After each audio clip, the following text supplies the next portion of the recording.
السلام علیکم.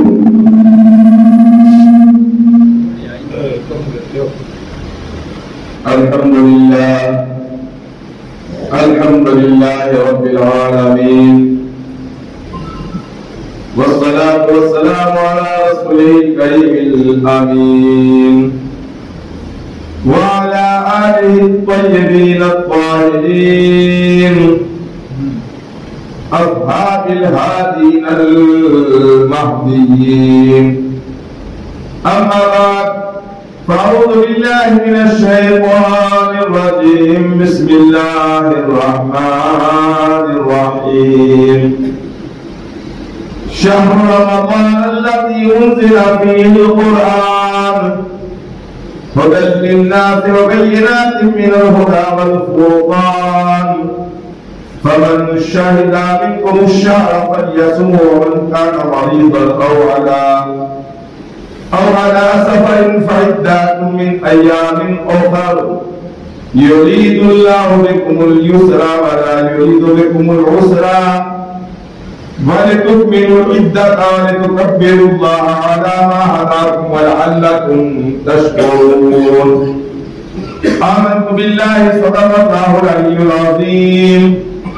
برادران ملت، عزیزان گرامی، محترم بزرگوں، ہم اور ساتھیوں، پیارے بچوں، آئیے ہم سب مل کر حضور آقا نامدار مدینے کے تاجدار احمد مختار نائب پروردگار آقا مولا سرکار مدینہ جناب محمد مصطفیٰ صلی اللہ علیہ وسلم کی بارگاہ بے کس میں ہم عقیدت اور محبت کے ساتھ واجبانہ انداز کے اندر درود شریف کا ہدیہ نچھاور کریں اور بلند آواز سے درود شریف پڑھیں. اللہم صلی علی سیدنا محمد وعلی آل سیدنا مولانا و شفیعنا و ملجانا و مولانا محمد وبارک وسلم علیہ.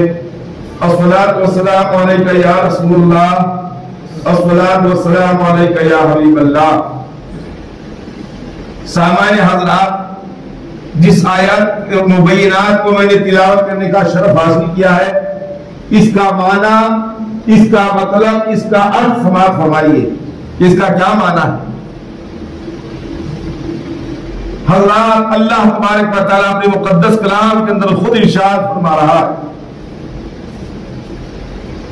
جس آیت کو میں نے پڑھا اس کا معنی یہ ہے کہ رمضان کا مہینہ جس میں قرآن اترا، لوگوں کے لیے ہدایت کو رہنمائی اور فیصلے کی روشن باتیں، تو تم میں سے جو کوئی اس مہینے کو پائے، اگلے سال پتہ نہیں کہ ہمیں یہ مہینہ نصیب ہو یا نہ ہو. پروردگار عالم کہہ رہا ہے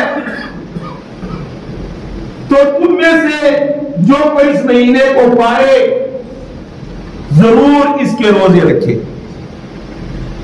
میں نہیں کہتا بلکہ اللہ کا کلام کہتا ہے، قرآن کہہ رہا ہے، اور قرآن کہہ رہا ہے، اللہ کہہ رہا ہے. اور جو بیمار ہو یا سفر میں ہو تو اتنے روزے کو دنوں میں رکھ لے. اللہ تعالیٰ تم پر آسانی چاہتا ہے اور اللہ تعالیٰ تم پر دشواری نہیں چاہتا، اس لیے کہ تم گنتی پوری کرو کہ اللہ تعالیٰ کی بڑائی بولو اس پر کہ اس نے تمہیں ہدایت کی اور کہیں تم شکر گزار ہو. حضرات، یہ بابرکت اور باعظمت مہینہ رمضان مبارک کا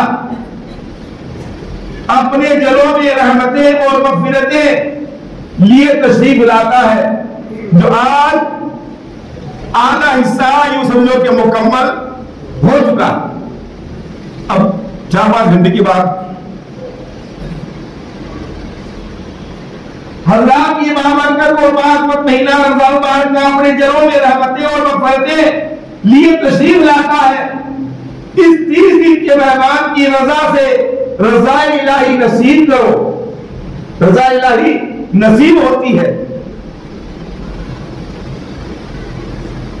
انسان کو ہر وقت روزی دینے والا، روزی کون دیتا؟ اللہ تعالیٰ دیتا ہے.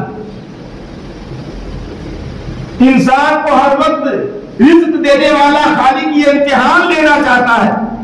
اللہ تعالیٰ امتحان لینا چاہتا ہے کہ سارا سال میری نعمتیں کھانے والے آیا صرف 3 دن کو میرے لیے بھی چھوڑ سکتے ہیں یا نہیں.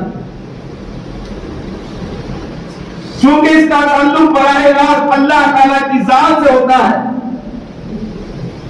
اس لیے امتحان دینے والا یا امتحان لینے والا ہی جانتا ہے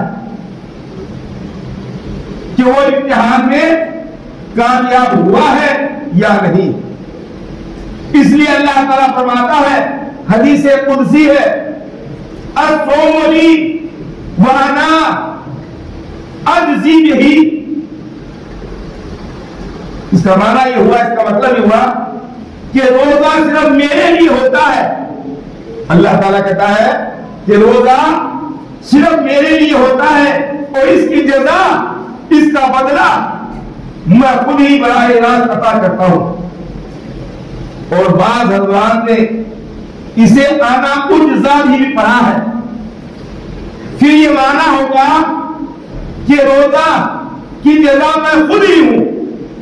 اللہ تعالیٰ کہتا ہے کہ روزے کی جزا میں خود ہی ہوں، یعنی روزہ دار یہ امتحان دے کر مجھے ہی پا لیتا ہے.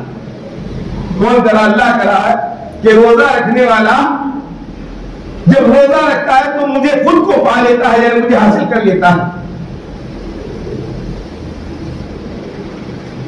روزے کا انعام قرآن کریم میں مختلف مقامات میں اعلان ہوا ہے کہ جو اچھے اعمال کرے گا اسے جنت ملے گی. تجری من تحت الانہار خالدین فیہا، اس میں نہریں جاری ہیں. اس میں جنت میں، جس میں ہمیشہ رہیں گے. گویا اعمال صالحہ کے نتیجہ میں جنت حاصل ہوتی ہے. نیک عمل کرنے سے انسان کو جنت ملتی ہے. نماز، حج، زکات، غربا کی امداد، بیماروں کی عیادت، مساکینوں کی خبر گیری وغیرہ وغیرہ تمام اعمال خیر سے جنت ملتی ہے. مگر روزہ وہ عبادت ہے، روزہ وہ عبادت ہے جس سے جنت والا ملتا ہے، اس سے خود پروردگار عالم ملتا ہے، خود ہی مالک حقیقی ہی مل جاتا ہے. اور جو اللہ مل جائے تو پھر چیز کس چیز کی کرنی.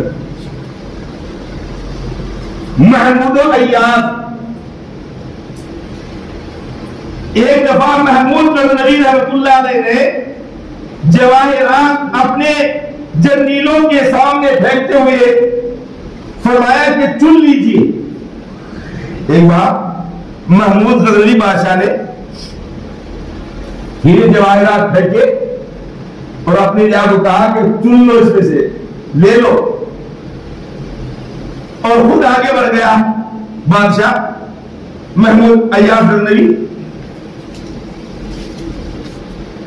تھوڑی دور جا کر واپس دیکھا کہ ایاز گھوڑے پر سوار پیچھے آ رہا ہے. اس کا جو خادم ہے، اس کا وزیر جو ہے محمود غزنوی کا ایاز، وہ اس کے پیچھے پیچھے آ رہا ہے. پوچھا ایاز کیا تجھے موتی اور ہیرے جواہرات نہیں چاہیے؟ ایاز نے عرض کی کہ موتیوں کے طالب تھے، وہ موتی چن رہے ہیں. جنہیں موتی ہیرے جواہرات کی ضرورت تھی وہ ہیرے جواہرات موتی چن رہے ہیں، چن رہے ہیں. ایاز نے عرض کیا کہ جو موتیوں کے طالب تھے وہ ہیرے موتی چن رہے ہیں، مجھے موتی ہیرے نہیں چاہیے، مجھے تو موتیوں والا ہیرا والا درکار ہے.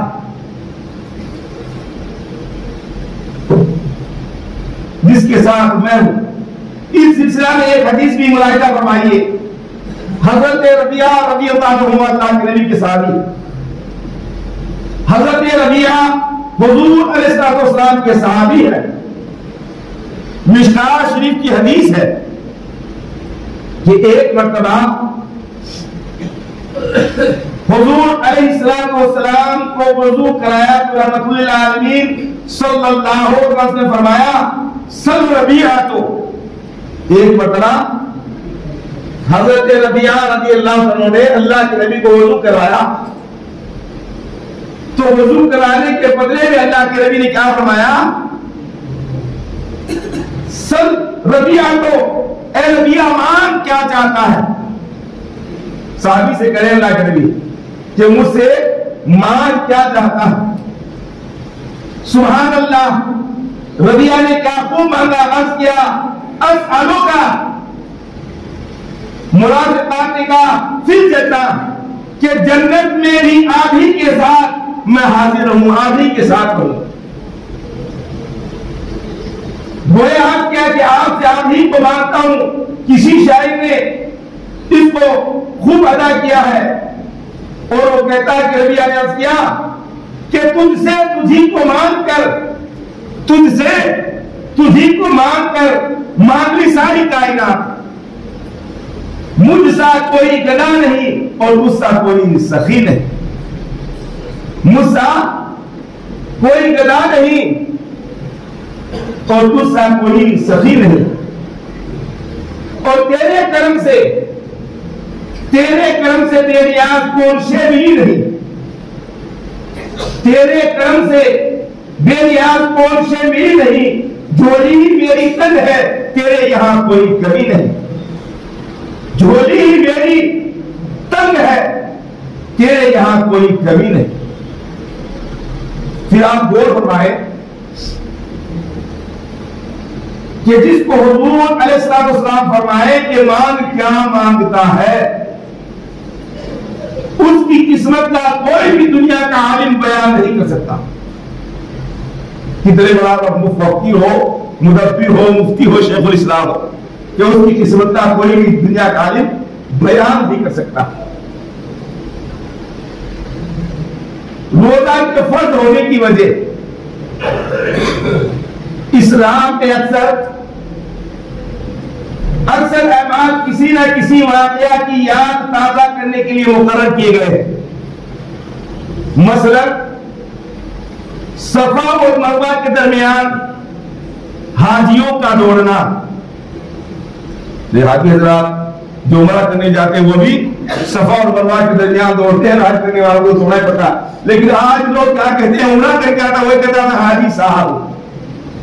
ایک بات بتا دوں، خلاصہ کر دوں، حاجی ہو نہیں سکتا عمرہ کرنے والا، اگر 100 عمرہ کے لیے حاجی نہیں بن سکتا جب تک کہ بقرعید کی 8 تاریخ، 9 تاریخ، 10 تاریخ، 11 تاریخ، 22 تاریخ، ان دنوں میں 5 دنوں میں حج کے ارکان ادا نہیں کرے گا وہ حاجی ہو ہی نہیں سکتا۔ آج عمرہ کے جاتے لگاتے ہیں حاجی فلاں صاحب، حاجی بھکر صاحب، حاجی مکر صاحب، ارے بھائی حج ادا کیا نہیں یا تمہیں؟ عمرہ کیا، عمرہ کے والے ہوتے زیارت کے، تو نے زیارت کی ہے، حج نہیں کیا۔ حج تو بقرعید کی 8 تاریخ، 9 تاریخ، 10 تاریخ، 11 تاریخ، 12 تاریخ، ان 5 دنوں میں حج ہوتا ہے، باقی اس کے علاوہ حج ہوتا ہی نہیں۔ چاہے آپ لاکھ جدر کر لے، لاکھ مرتبہ خانہ کعبہ چلے جائے، مدینہ منورہ چلے جائے، حاجی نہیں بن سکتا ان تاریخوں میں۔ اور پھر عرفات کے میدان میں 9 تاریخ کو ہونا فرض ہے حاجی کا۔ تو صفا اور مروہ کے درمیان کون دوڑتا ہے؟ عمرہ کرنے والا بھی دوڑتا ہے اور حج کرنے والا حاجی بھی دوڑتا۔ حاجیوں کا دوڑنا حضرت حاجرہ کے ان دونوں بھائیوں کے درمیان دوڑنے والے کی دوڑنے کی یاد کو تازہ کرتا ہے۔ آپ حضرت اسماعیل علیہ السلام کے لیے پانی کی تلاش کرنے دونوں پہاڑی پر دوڑی، وہی طریقہ اللہ تعالیٰ نے قیامت تک حاجیوں کے لیے لازم قرار دے دیا۔ اب وہاں پانی کی کوئی کمی نہیں ہے، خانہ کعبہ کے اندر، مدینہ منورہ کے اندر بھاپ بھاپ کے آنے زمزم پیو، اور خانہ کعبہ کے اندر بھاپ کے آنے زمزم پیو، پانی کی کمی نہیں ہے۔ لیکن صفا اور مروہ کے بیچ اگر عمرہ کرنے والا حج کرنے والا نہیں دوڑے گا تو صفا اور مروہ کے درمیان دوڑنا واجب ہے، اور جس نے واجب کو ترک کر دیا اس کا حج نامکمل۔ تو آج کیوں دوڑتے ہیں حاجی لوگ؟ صفا اور مروہ پانی کی ضرورت نہیں ہے، پھر کیوں دوڑتے؟ مگر اللہ تعالیٰ نے اسلام کی یاد تازہ کرنے کے لیے حاجیوں کا دوڑنا ضروری قرار دے دیا۔ اسی طرح ان دنوں میں یہ رمضان کا مہینہ چل رہا ہے، ان دنوں میں رسول کریم صلی اللہ علیہ وسلم کچھ دن غار ہرا میں گزارتے تھے۔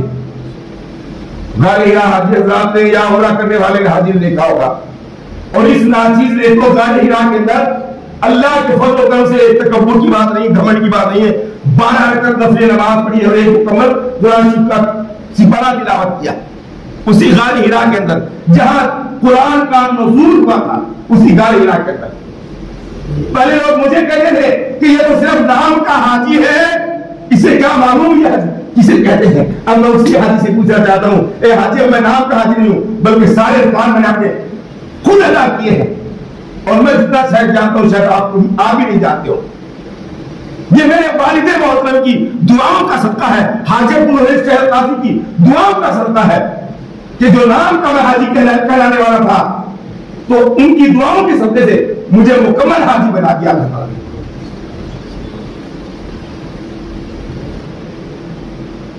تو آپ ان دنوں اللہ کے نبی، یہ رمضان کا مہینہ چل رہا ہے نا، ان دنوں میں غار ہرا میں گزارتے تھے، ان دنوں میں آپ دن کو کھانے سے پرہیز کرتے تھے، کون؟ اللہ کے نبی، ان دنوں میں رمضان کے مہینے میں، اور رات کو ذکر الہی میں مشغول رہتے تھے۔